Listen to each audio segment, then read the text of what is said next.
Hello and welcome to Beyond the Noise, the podcast series from PRWeek. I'm Siobhan Holt, news editor at PRWeek UK, and I'm joined by my colleagues, Editor-in-Chief Danny Rogers, Senior Reporter Evie Barrett, and Reporter Eliza Wiredu. We are recording today's podcast from the Grand Hotel in beautiful Brighton at the end of PRWeek's annual two-day conference, PR360, which has welcomed around 150 comms professionals working both in-house and agency side. And in this podcast, we're going to discuss some of our highlights from PR360. So hello everyone, how are we all feeling after the event? Danny, how are you doing? Yeah, I'm just about, body and soul's just about intact. Yep. It has been a brilliant PR360. We've had, as you say, a couple of hundred people in all of our sessions. It's our biggest ever, actually, yes. And it's felt very lively and full. You know, it's an interesting time in the PR industry because everybody's particularly worried about AI, aren't they? So AI was something that came up again and again, and the way it's going to impact the industry. So I sense there's quite a lot of kind of therapy going on among the delegates about dealing with AI particularly. And we had a good time. I mean, we had some brilliant drinks and socialising on the middle night, thanks to Paul Novelli hiring out the Seahorse for us and providing a great night of drinks and food. And also 72 Point should get some thanks as well because they held a nice little event at Soho House in Brighton, which was a little beach party. Yeah, a little beach party, and it was the reason for a few sore heads this morning, I suspect. I imagine it was, yes. Yeah, very much so. I think you're right about AI. Last year, it felt that we had more presentations on what it was going to do, and this time it felt that it was more integrated. People were explaining how they're using it and the ways in which they're using it. So I think, it's amazing how it's changed within a year. It is. But yeah, some really interesting delegates, really varied. You know, one of our most popular was the B2B one, which we'll chat about as well. We've had a lot of really great feedback. What about you guys? What stood out to you? Yeah, it seems cliche to say it gets better every year, but genuinely I do think it does. And yeah, the sessions this year were really strong. I think it's just really interesting to get an insight on so many different types of PR and industries that you kind of wouldn't really think about how intricate it is handling the comms operation. So yeah, I really enjoyed all the sessions I went to. The feedback has been fantastic, isn't it? I mean, so many people just came up to me unprompted and said, I've had such a great time. You know, that's very rewarding for us all, I think, when we work so hard on it. Absolutely. I mean, we have one that said, I'll see you next year. I mean, you can't get a better recommendation than that, can you? What about you, Eliza? What stood out to you? I think it's been really lively this year. A lot of high energy and a lot of amazing speakers. One thing I did notice was people wanted more. There were so many people waiting to ask questions, and in our networking breaks and during lunchtimes and even in the after hours sessions, everyone was just asking questions. They were really inquisitive, and I really love to see people bounce off of each other and learn. Yeah, it's great. Really is. So what stood out then? Because it was 2 solid days of back-to-back sessions. So let's pull out some sort of topics that really stood out to us. Evie, do you want to go first? One of my favourites was one of the early sessions about the client-agency relationship. We obviously cover a lot kind of to do with that generally and pitching and things, but we had some kind of specific examples we had Scott Colvin, who is Director of Public Affairs at Aviva. We had Claire Blackshaw, who's Head of Global PR and Comms at Corinthia Hotels.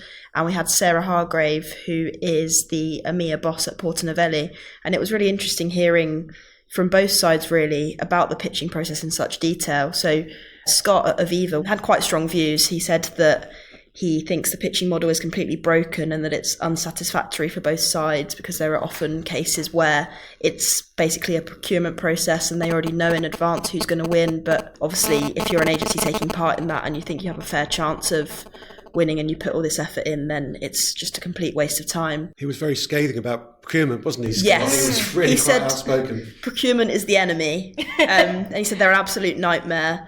And he basically was questioning why they should have a say in which agency is chosen, which I suppose if you're really in that world and you have as much experience as he does, then makes sense. Similarly, he said that KPIs drive him mad because he said in-house and agency side, he's done both. You know if you're doing a good job or not. You don't necessarily need these numbers to reflect on your success, especially, I guess, something as like PR, which is kind of hard to measure. I think in one of the other sessions, someone said with corporate comms, a lot of the time, you're successful if you stay out of the headlines. So you can't really measure how much coverage you've got and stuff, because ideally you wouldn't get any. It's very behind the scenes. Yeah, it was quite interesting because I asked a few in-house comms professionals last night whether they agreed with him on that, whether having KPIs for your agency, do you really need them? And they were all very much like, no, we do. So it was quite interesting how it sparked more of a debate last night about that. But measurement did crop up more actually this year. There was a bit of a debate about AVEs. Yeah, so it was I think it was in that session that there was quite a few mentions of AVEs in that particular session, and it was Kaya from Eurostar who actually put on her slide that they used AVEs to measure that particular Olympic campaign. And that created quite a lot of consternation in the audience, where PRWeek banned AVEs from award entries about 15 years ago. And I think it shocked quite a few people that anybody's still using. By the way, that's advertising value equivalence. So it's trying to work out your media coverage according to what it'd be worth in advertising spend, which of course is nonsense really, because you can't measure earned media like you can measure advertising. Another part of that panel, which I thought was quite fascinating, was that Claire at Corinthia said she recently ran a global pitch process and she called it emotionally draining. She actually addressed the whole thing of agencies being ghosted in a pitch process and said that from her perspective, I think she felt bad letting down these agencies that she had built relationships with during the process. And so she procrastinated telling them for a couple of days because she didn't really like the idea of having to deliver bad news. To which Sarah Hargrave at Porter Novelli said is a perfectly acceptable amount of time to be left for a few days. She said that her agency had been left for months and heard nothing back from potential clients. She said that a no is always better than hearing nothing, because at least then there's the chance of getting feedback and going on from that, and it's easier for staff to understand if they hear something rather than just nothing at all. And both sides really delved into sort of the emotional side that goes with pitching, which was really interesting. And I think the in-house side we don't really hear as much. I think we hear a lot about the challenges it can be on an agency. So yeah, the panel was one of our more popular ones for that reason, I think. And Siobhan, you asked a question of that panel suggesting, did we need a code of conduct? Yes. And you seem to get very good response on that. So that's something we're going to be looking at. Absolutely, yeah. Debbie at the PRCA came up to me and we're going to have a conversation about it, because the PRCA have been working really hard on trying to develop that. And there's some agencies as well that I think are going to back it. So yeah, stay tuned, guys. I think more is coming. The panel that stood out for me was one that I actually chaired. It was on B2B comms and focusing specifically on creativity in that growing sector. I know during our awards, we've had some really standout B2B winners, and it's an area of growth. So we thought it'd be key to put on our agenda this time. As part of that panel, we were discussing B2B and creativity. And Melanie came out with a great line, didn't she? Actually, Eliza, you mentioned it to me. She basically said she hates creativity for creativity's sake. Exactly. I really like that, because when you're working on campaigns, sometimes you think you have to be big, you have to be bold, but sometimes you have to take a step back and kind of think, what does the business need? Yeah, she was sort of advising that you look at a business problem and bring that to the table and make your B2B campaign about that. She used examples of incorporating a spokesperson within the business that can give more strength to your argument. And her example was that she'd really done some research into Sodexo, which works with like prison services. And as part of that, they have a support for ex-offenders to find work. And they built their B2B campaign around that. And it was really successful, she was saying on stage. And a lot of people from the room took a lot from that knowledge and that campaign of, use an example. It doesn't have to be a comedy campaign or a purposeful campaign. It can be just something like a business challenge. Take that. That's going to work. It was so interesting because you normally hear a lot of negative news around prisons in the UK. So I think what I found most interesting is how she was able to spin the story on its head and was able to find a way to spotlight prisoners in a positive light, because they don't really get a lot of positivity in general. Yeah. And she was saying that it really worked for Sodexo. So yeah, win-win. I also think Linda's comment on stripping back the jargon from campaigns was also really important, mainly because sometimes you get so bogged down in your little nook and little sector that you forget that other people may not know, like the C-suite, your stakeholders may not know what you're talking about. So taking a step back and making everything simple, I think that was a great bit of advice she gave the audience. Yeah, absolutely. Absolutely. Another presentation that stood out was Golin's Kat Arnold. who is Chief Strategy Officer. She was focusing on earned media in the age of AI. Some important stats that she shared was that 60% of Gen Z and 53% of millennials turn to AI tools now instead of Google. And so she was sort of advising that you need to really start looking at AI. It's a great tool for earned, and that they need to start focusing on it. And she sadly gave a PR360 example, didn't she? Where she didn't use our website, but she showed that if you searched PR360, it came up with the definition. So we'll have to look at that, Danny, because we need them on our site. That's not okay. Yeah, but I thought that was a fascinating session. And a lot of delegates said how much they enjoyed that, because she was saying that 90% of AI searches come from earned media output, proving that PR is still a hugely valuable weapon for organizations to get their reputation across in the media, because that's what AI uses, is their output. And I think it was a real vote of confidence in earned media. Yeah. She began by saying, "We'll be fine, guys, in the age of AI," which in this age of threat from AI, I think was a relief. Yeah, it was an element of positivity, and she was just giving tips really on how you can maneuver that to your strength. So Danny, what stood out to you? I'm going to pick a couple of highlights, despite there being many highlights over the past couple of days. I'm going to pick a couple of media sessions that I moderated. One was with Meta, the news movement, and Ocado, and they were talking about the changing news landscape, talking particularly about how we communicate with Gen Z, how organizations communicate with Gen Z, who obviously have very different media habits and media preferences than older generations. And the news movement is a very successful organisation providing journalism to Gen Zs by Gen Zs. And of course, we had Meta, who own Facebook and Insta, talking about how they communicate with younger people as well as older people in a social-led environment, because of course, it's a social media company. And Zoe from Ocado had a lot of faith in traditional media. She said that actually Ocado's audience tends to not spend that much time on social media. They get a lot of influences from traditional media. She talks about podcasting and linking up with influencers who had their own podcasts. So yeah, it was a really good discussion about the changing news landscape. And talking about the changing news landscape, we had a separate session with the presenters of When It Hits the Fan podcast, Simon Lewis and David Yelland, a really popular session towards the end of the first day. And they were just giving their experiences of becoming podcasters. Of course, they're very well-known journalists and PR advisors to people like the Queen and Downing Street, and now they're quite well-known podcasters. And they were talking about how they've changed their views, possibly on communications, and whether or not the podcast has changed the views of people towards the PR industry. And in fact, we're going to record another podcast for next week, with a special on that interview, so you'll be able to hear it in full. Yeah, and they lifted the bonnet, as they said on PR, which was great. So yeah, everyone can hear about that. Stay tuned, guys. I think the changing media landscape generally was one of the bigger themes that people were really keen to tackle. Even like in the audience questions, people were really kind of asking for opinions on the future of news. I thought it was really interesting what Lottie from the news movement was saying, that a lot of the journalism grads that they hire think more like influencers than traditional journalists.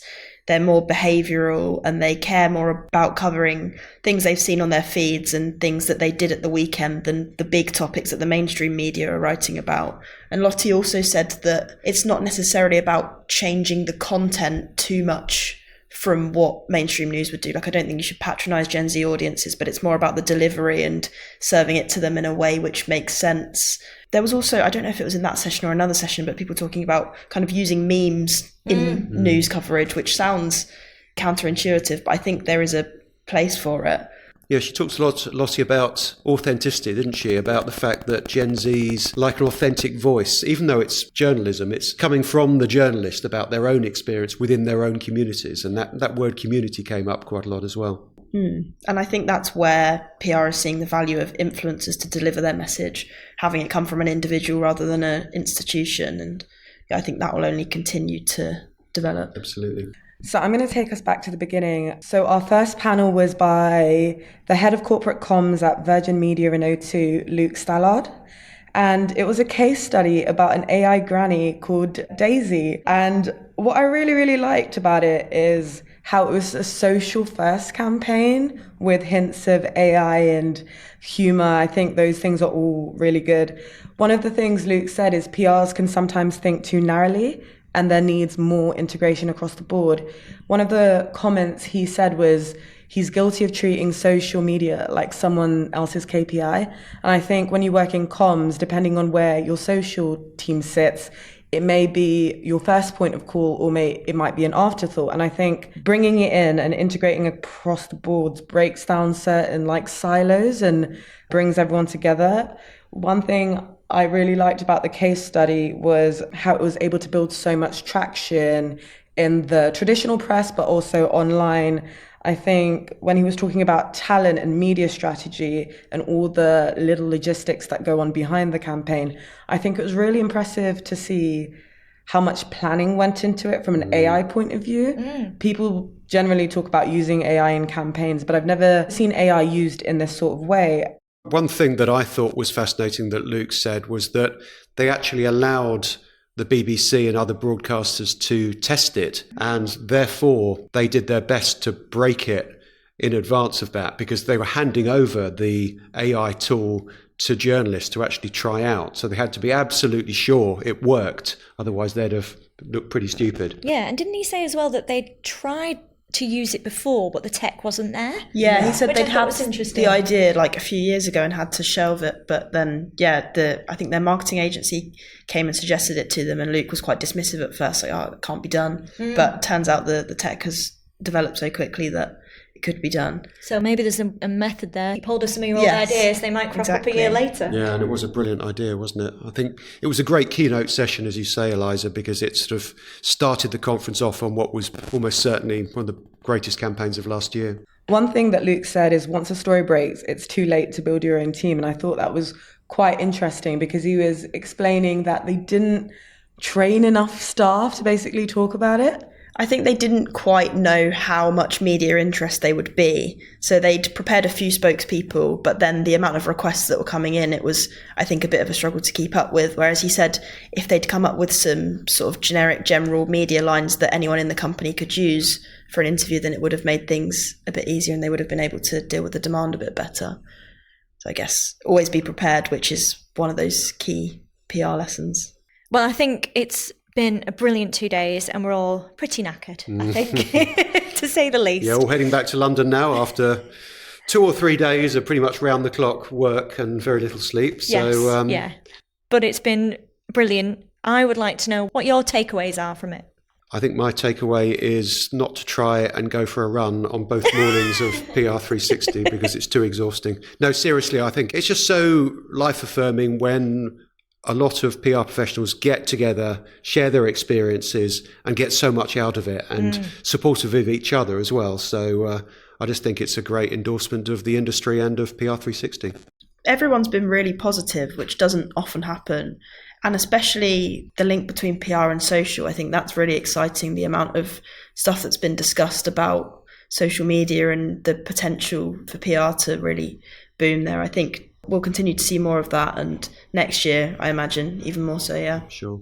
I personally think the innovation around AI was so interesting to see how much the technology has grown in the last even couple of months. It's outstanding to see the work agencies and in-house teams are doing with the software and how they're building their own and just being more creative through tech. Yeah, I agree. I mean, you did the panel, didn't you, with the DCMS team? It's a job share. They were talking about that. But within that, they said AI is helping them just do their job because they can hand over notes by using AI transcripts. So yeah, I totally agree. I think the way the industry is using AI and really embracing it is a credit to the industry on that. Seen as less of a scary thing than last year. Absolutely. And I think it was really great to hear how the in-house teams are growing. And with that, with social becoming such a bigger part now in comms, it's not just being outsourced, it's not second thought. I think it's just going to develop the agency and in-house teams even further. So it's just going to develop as an industry. Yeah, it was Alex from Meta who was saying that actually It used to be social media used to come under the marketing team. It now comes under the comms team. And I asked for a show of hands how many organisations social came under comms, and it was almost a majority. And he said that within a few years, it would be a large majority that handled social from their PR departments. Yeah, and we know that from a journalist perspective, the social editor teams are growing and growing. So yeah, it's going to be the future, 100%. Okay, that's all the time we have. Thanks to Danny, Evie and Eliza. I just wanted to quickly remind our listeners that the deadline to enter the PR Week Awards 2025 is next week on the 29th of May, so please don't miss out, get your entries in. And if you've enjoyed today's episode, then we'd love it if you could leave a review, please, wherever you access PR Week's Beyond the Noise podcast.